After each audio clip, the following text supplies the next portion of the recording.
Assalamu alaikum wa rahmatullahi wa barakatuh. Assalamu alaikum wa rahmatullahi wa barakatuh. Welcome back to another episode of the Muslim Mindset. And today we've got a guest that all of you actually might already know without knowing.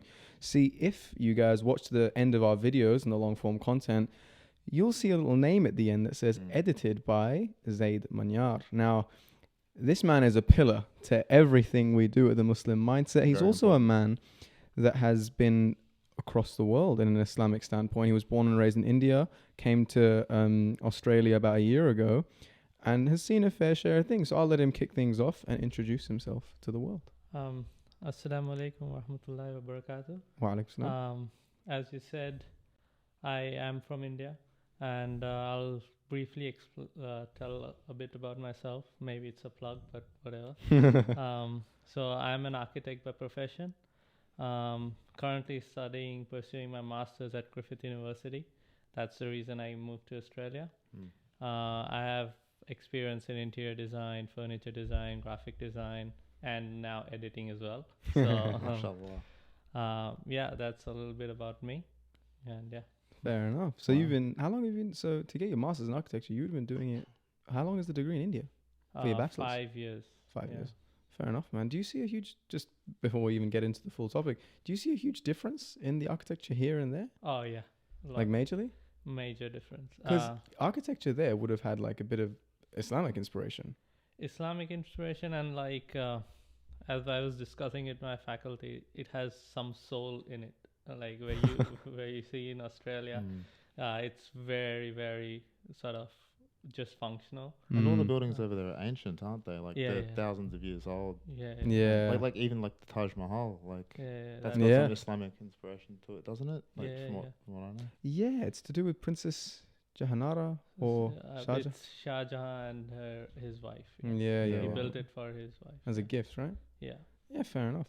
Now, ultimately, today's episode is really going to be touching upon Islam on an international scale, like how across the world it's really been seen. See, a lot of you guys might, obviously, if you hadn't noticed, I was born and raised in England, and like Zaid's mentioned, he's from India. But Junaid, in your early childhood, you spent some time in other parts of the world as well, didn't you? I did, yeah. I lived in Singapore for a couple of years while I was a child, and no, it was good. The only thing that I'd like to mention though is Singapore's a very modernized country now, right? So on the topic of architecture, there's not much in terms of ancient buildings and things like that. You know, you go to Malaysia, there's a lot, right? But in Singapore itself, it's just skyscrapers. Is But Singapore a Muslim country? Yeah, Is there a big Muslim population? I th- know th- Malaysia there, is. there is I don't think so. there is a fair amount of Muslims there, but it's a lot of mainland Chinese. Yeah. A lot. No, But fair enough. no, like as a kid, I went to a local school there, and I did see Muslims, and you know during Ramadan they would go up to the halls and they'd fast and everything. But as a kid, I didn't really know much better, and I was just that, you know, Aussie kid kicking around, you know. So Yeah. Fair. What was childhood like in it? Like, so did you go to madrasa and stuff in India or not? Yeah, I did. What was it like there?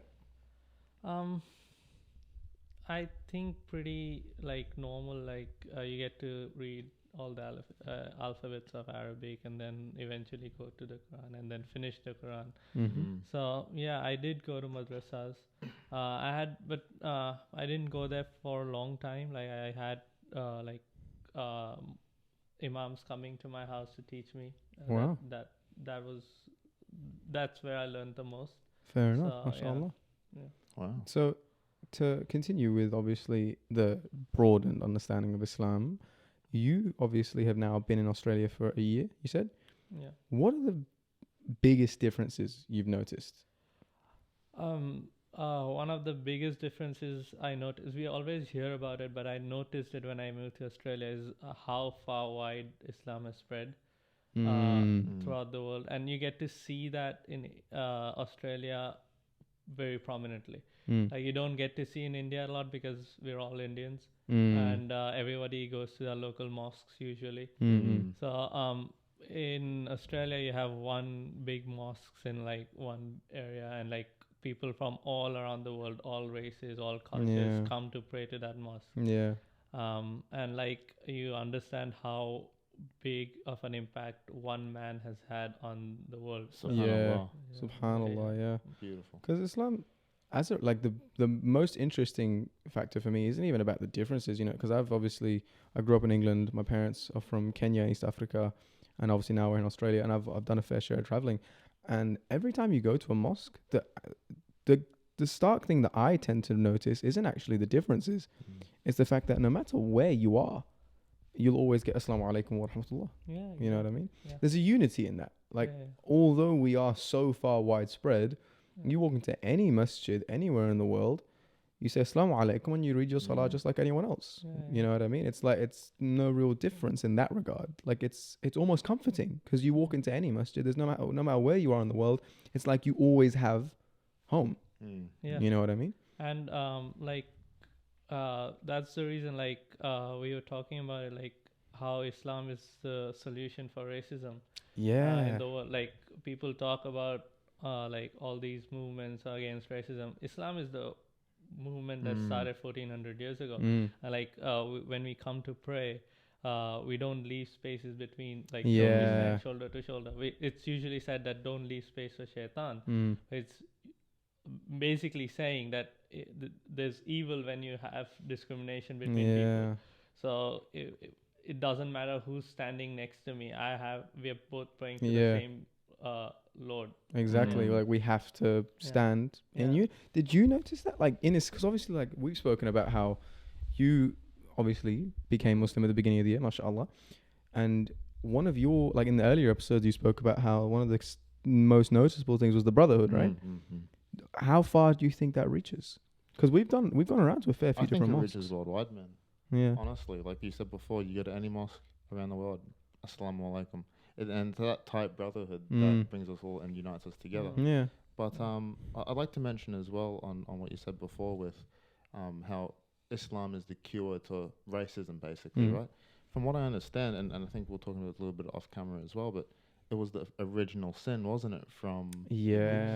So, like, we it's mentioned in the Quran, and we know about this story, like how Allah told Iblis, Shaitan, to do sajda to Adam alayhi salam, and the reason he gave for not doing sajda is that I am created with something better than he is, so I am better than him, so why should I bow down?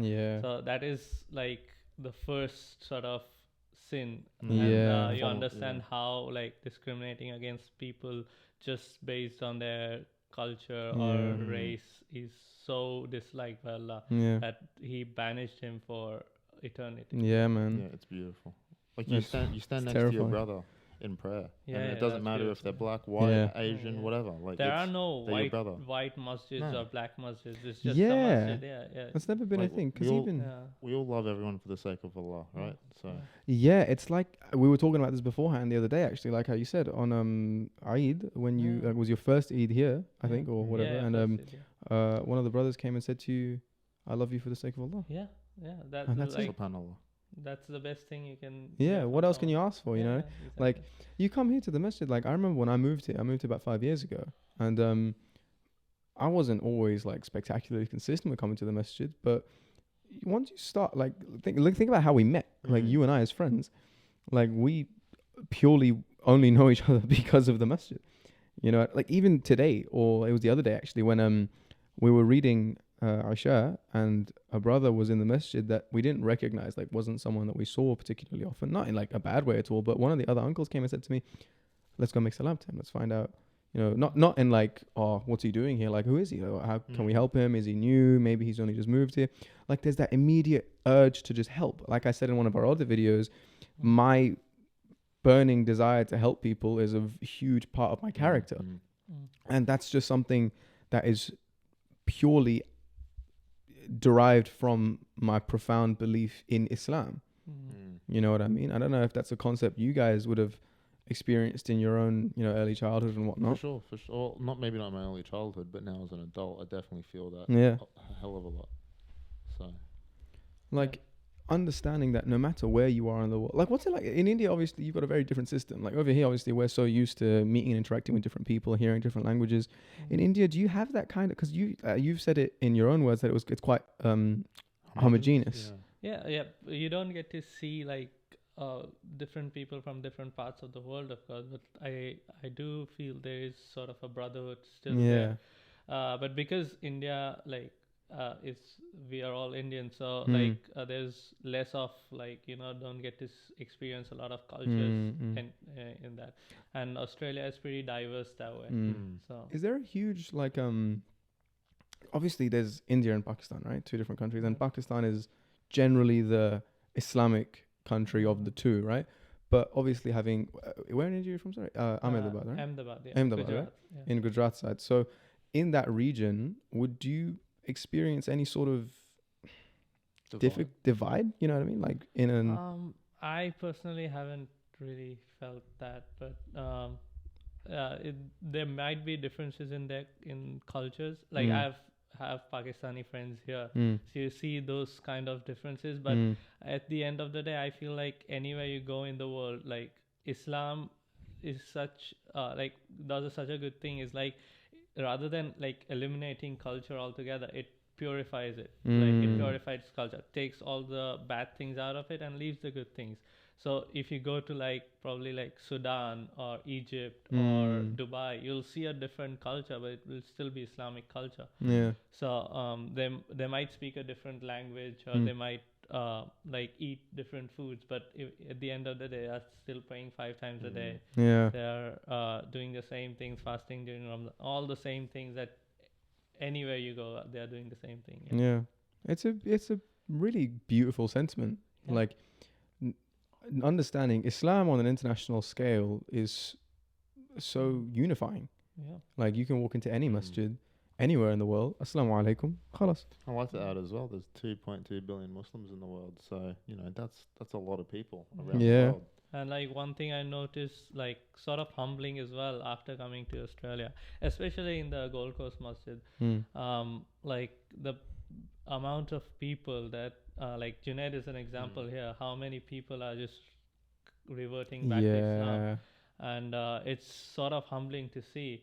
And like right now, like I'm sort of obsessed and researching about Surah Muhammad in the 26 juz of the Quran, and the last ayah of of that surah is so scary for Muslims. Bismillah ar-Rahman ar-Rahim. Yeah, I don't remember it, but I know the translation of it. It's just like if you don't follow what is given to you, you can be replaced. So, like especially for Muslims who are like us. Yeah, we were born and raised. Yeah. So we often get used to complacency. Yes.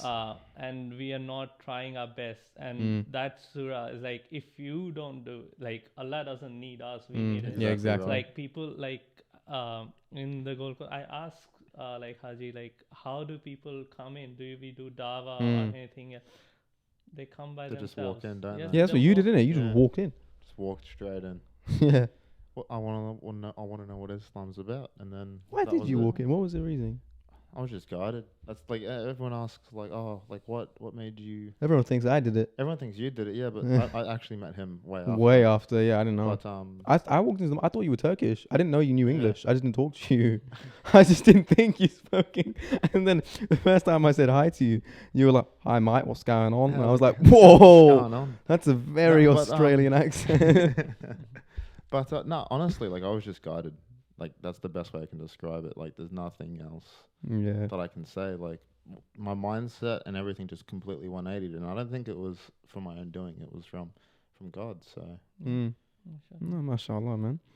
It's just like you keep coming back to it, no matter where you go in the world. Like look at us three as an example. I'm born and raised in England with a Kenyan background, and whatever else before that. You were born and raised in India now. And you've been here your whole life, and you weren't even Muslim from the get-go. So the unity that we found as the three of us, as the team here that works, even Brother Kane beforehand that had become Muslim, he's got New Zealand origin. You wouldn't expect it. You know what I mean? You put three of like our communities into a room out of nowhere that don't have any idea who each other are. I was going to talk to each other. But what's that one unifying factor that brings Islam? Exactly. Yeah. No matter what, without a shadow of a doubt, Islam on an international scale can be simplified in one word, in unity. Yeah. And that's all. That's why we're called an ummah. Yeah, we are one ummah. Yeah. one nation. Yeah. Yeah. So it's all everybody's living differently, but Mm. we are one nation. So that's how we Exactly. come together. Like if you just like we just went like we just did the Hajj period. Yeah. Yeah. Like people going to Hajj. Well, it was and you world just- breaking, wasn't it? There was Yeah. 2.2 million or something. Yeah, like that? something Wow. And you crazy. just see the videos of them like all dressed in white, all praying. Mm. Yeah. And you see the unity that you don't see anywhere else. Mm. You know, you got people with tattoos, no tattoos, black, white, whatever. Yeah, Like it doesn't matter. Yeah, it doesn't matter. It's insane. Yeah. Mm. No, man, it's a beautiful. It's crazy. That's all you can really say. Jazakallah khair for coming on the show today. But is there anything else you'd like to say? Well, Jazakallah khair for having me, and yeah, please support the Muslim mindset. It's I know both of them work really hard to get guests on and find relevant topics to talk about, and inshallah I'll continue to do that. Inshallah. And we'll have like short these kinds of discussions. Yeah. So that on small topics, and if you feel like we said something that is not appropriate or something incorrect, leave something in the comments. We are not sheikhs. No. Yeah. We are just learning as well. So yeah, that's all. No worries. Jazakallah Jazakallah khair for coming on, bro. Assalamu alaikum wa rahmatullah. Assalamu alaikum. Wow. Yeah, man. I love that guy. Yeah, so do I. That guy is the reason we're able to do anything. Yeah. Like, you guys have no idea, man. He's Like, a hard-working man. like we come in here, like we're late, you know what I mean? Like we work out here after Aisha and whatnot, recording. But then like he comes in when we're not here. Oh, this man's an architect. He teaches swimming for kids. He does our video. Oh man, all round. If anyone's looking for a husband, he's your guy. he's the guy. Because that guy's a workhorse, man. Oh. Anyway, Jazakallah khair for tuning in. Just wanted to wish Jazakallah. everyone belated Eid al-Adha Mubarak as well. Eid Mubarak. Really hope you guys all managed to enjoy some time with your families and the Qurban period. Jazakallah khair for tuning in again. As always, like, share, comment and subscribe. We'll see you guys next time. Inshallah. Assalamu alaikum wa rahmatullahi wa barakatuh. Assalamu alaikum wa rahmatullahi wa barakatuh.